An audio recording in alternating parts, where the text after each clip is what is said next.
Have you ever wondered why Surah Maryam, a chapter in the Holy Quran, carries the name of Virgin Mary? This is no ordinary chapter. It's the 19th chapter of the Quran, and it's named after the mother of Jesus. Surah Maryam narrates the captivating tale of Maryam's virgin birth and the miraculous events that surrounded it, a tale that has been passed down through generations, inspiring and enlightening. Now, journey with us as we unfold the beauty and wisdom of Surah Maryam, verse by verse. Delve into the first half of Surah Maryam, where the miraculous birth of Jesus is foretold. This part of the surah, or chapter, begins with the mention of the prophet Zachariah and his plea to God for an heir. His prayer is answered with the news of the birth of Yahya, known in the Christian tradition as John the Baptist. As we move further into the surah, we encounter the angel Gabriel, announcing to Maryam, or Mary, the birth of a son, whom we come to know as Jesus. This news surprises Maryam, as she is a chaste woman with no husband. Gabriel assures her that this birth will be a divine miracle from God, demonstrating his power to do all things. It's interesting to note that the Quran places great emphasis on Maryam's chastity, purity, and her dedication to God. Her reaction to the news of her pregnancy, a mix of shock and confusion, is a testament to her virtuous character. She questions how such a thing could happen, but Gabriel reassures her of God's will and capability. The verses that follow describe Maryam's solitude as she withdraws from her people to give birth to Jesus. These verses underscore the magnitude of Maryam's faith and her trust in God's plan.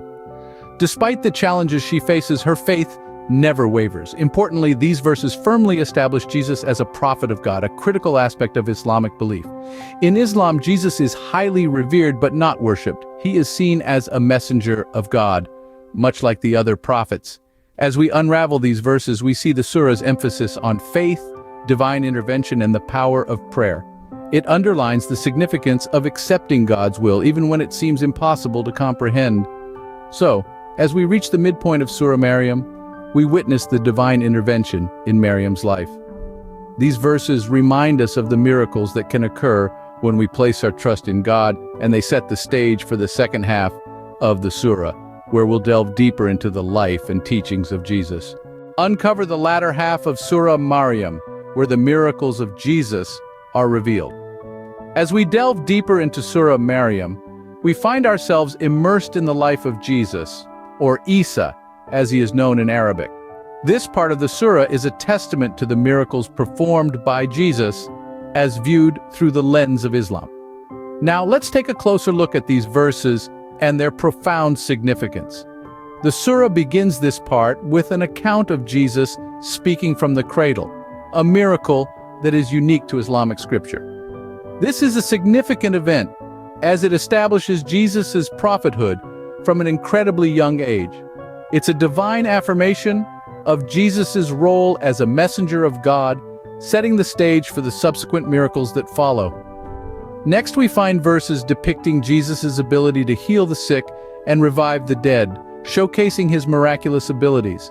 However, the surah emphasizes that these miracles are performed by the will of God. This underlines the Islamic belief that while Jesus was indeed a miraculous figure, he was not divine himself, but rather a servant of God. The surah also recounts the miracle of Jesus creating birds from clay, which then come to life. This act of creation, again performed by the will of God, is a powerful testament to the miracles that Jesus was capable of performing. In these verses, we also see a strong emphasis on Jesus' message of peace and unity. His miracles were not just demonstrations of divine power, but also tools to bring people together in faith and love. This highlights the importance of unity and compassion in the Islamic faith. Finally, the surah ends with a powerful affirmation of monotheism, reinforcing the Islamic belief in the oneness of God. It underscores that Jesus, despite his miraculous nature, was a messenger of God, not a divine entity. And thus we conclude the verse-by-verse breakdown of Surah Maryam, a surah rich with divine miracles and lessons. In the span of just a few minutes, we have journeyed through the life of Maryam, as told by Surah Maryam. This surah, rich in narrative, paints a vivid picture of faith, miracles, and divine intervention. It recounts the birth of Prophet Isa, a miracle born of faith and divine will. It emphasizes resilience in the face of adversity and the power of unwavering faith. Remember, the wisdom of Surah Maryam extends beyond its verses. It is a testament to faith, resilience, and divine miracles that continue to inspire us today.